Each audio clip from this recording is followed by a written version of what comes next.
Hello किसान भाइयों, आपका स्वागत है हमारे इस यूट्यूब चैनल में। तो बने रहिए किसान भाइयों बीके स्मार्ट खेती में।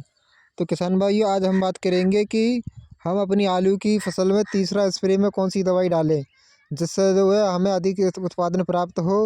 और किसान भाइयों, तीसरा स्प्रे आपका आलू लगभग 50 से 60 दिन के बीच में हो चुका है। तो इस अवस्था में किसान भाइयों, हमारे आलूओं में बहुत से प्रकार के रोग लगते हैं, जैसे कि अगेती झुलसा हो गया किसान भाइयों, और पछेती झुलसा हो गया। और हमारे आलूओं में घुमना भी लगता है, और अन्य कई प्रकार के रोग लगते हैं, और जड़ गलन का रोग भी इसी के अंदर आता है। तो बात करेंगे हम आज किसान भाइयों कि हमें इस रोग से कैसे निजात पाएँ और हमें अपने आलूओं का उत्पादन कैसे बढ़ाएँ। तो चलिए किसान भाई, बने रहिए हमारे साथ। आज का वीडियो हम अपना स्टार्ट करते हैं। तो किसान भाइयों, आपका आलू अगर 50 से 60 दिन का हो चुका है, तो किसान भाई इस अवस्था में हमें जो आलूओं की बहुत ही देख रेख करनी पड़ती है, जिससे जो हमारा आलूओं का साइज बढ़े और आलूओं का अधिक उत्पादन प्राप्त हो और हमारा आलू अच्छा ग्रोथ करे। तो इसलिए जो है किसान भाइयों, हमें विशेष प्रकार की निगरानी रखनी होती है। और किसान भाइयों, हम इस वीडियो के माध्यम से बात करेंगे कि हम अपने आलूओं में कौन सी दवाई लगनी चाहिए, और हमें अपनी आलूओं में कौन सी खाद देनी चाहिए, और किस किस समय देनी चाहिए। तो इस वीडियो में हम पूरा बात करने वाले हैं। तो किसान भाइयों, आपका आलू 50 से 60 दिन का हो चुका है। तो इस अवस्था में हमारे आलूओं में किसान भाइयों, आलूओं का बनना स्टार्ट हो जाता है और वह पूर्ण अवस्था में कंद बनने लगते हैं। तो किसान भाई, यहाँ पर हमारे आलूओं को बहुत ज़्यादा पोषक तत्वों की आवश्यकता होती है, जिससे जो हमारा आलू अच्छा ग्रोथ करे और अच्छा ट्यूमर फूले। लेकिन किसान भाइयों, इसी अवस्था में हमारे आलू में झुलसा फैलने की अवधि हो जाती है।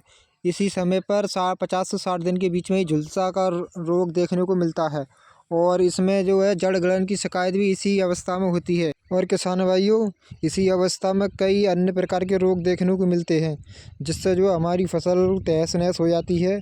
और किसान भाइयों, इस स्टेज पर हमें जो है कौन सी दवा का इस्तेमाल करना चाहिए, तो इस वीडियो के माध्यम से हम बात करने वाले हैं। तो अपना वीडियो हम स्टार्ट करते हैं किसान भाइयों, बने रहिए हमारे साथ। जब किसान भाइयों, आपकी आलू की फसल 50 से 60 दिन की हो चुकी होती है, तो हमें इस अवस्था में किसान भाइयों किसी भी प्रकार की खाद या यूरिया का उपयोग नहीं करना चाहिए, क्योंकि किसान भाइयों इस अवस्था में हमारे आलूओं की 50 से 60 दिन के बीच में पूरी ग्रोथ हो चुकी होती है।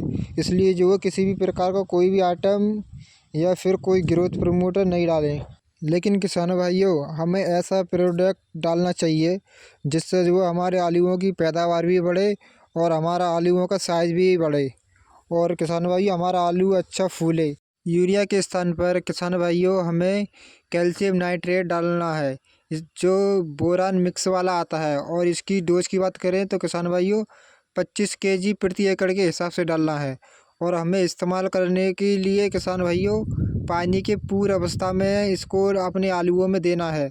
जिस समय आप अपनी आलूओं की सिंचाई करें उससे पहले आलूओं में डाल दें, जिससे जो हमारे आलूओं के सभी हिस्सों में पूर्ण तरीके से फैल जाता है, जिससे हमारा आलूओं का साइज़ भी बढ़ने लगता है और हमारा आलूओं का अच्छा ग्रोथ होने लगता है। और किसान भाई, अब हम बात कर लेते हैं कि हमें अपने आलूओं में स्प्रे कौन सी लगानी चाहिए, यानी कौन सी दवा का इस्तेमाल करना चाहिए, जिससे जो है सभी रोगों से बचा जा सके और हमारे आलूओं का साइज़ बढ़े और हमारे आलूओं का अधिक फूलने में मदद करे। तो हम ऐसी दवा की बारे में हम बात करने वाले हैं।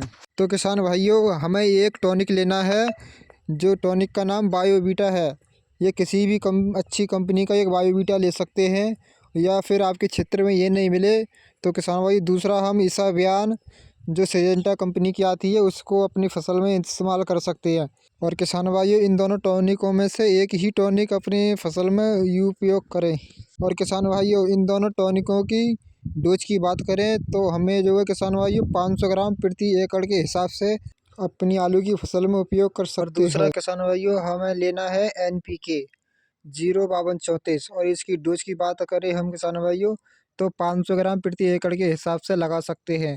और किसान भी विशेष ध्यान रहे, NPK का घोल अलग ही बॉक्स में मिलाना है। और तीसरी दवाई हमें किसान भाइयों लेनी है M45, या फिर एंट्राकोल भी ले सकते हैं। और इसकी डोज की बात करें तो हम 500 ग्राम प्रति एकड़ के हिसाब से अपनी फसल में उपयोग कर सकते हैं। और इसके बाद किसान भाइयों हमें लेनी है थाइमोक्सिम 25%, और इसकी डोज की बात करें तो 100 ग्राम लगा सकते हैं। और किसान भाई थाइमोक्सिम 30% में भी आती है, ये आती है लिक्विड में। और इसकी डोज की बात करें तो इसको 100 ml लगा सकते हैं। इन दोनों में से किसी को एक दवा को उपयोग कर सकते हैं। और किसानों ये विशेष ध्यान रखें कि हमें अपनी आलू की फसल में सुबह के टाइम स्प्रे नहीं करना। और किसान भाई, हमारे आलू के खेत में उचित नमी होनी चाहिए, तभी इन दवाओं का हमें अपने खेत में उपयोग करना है।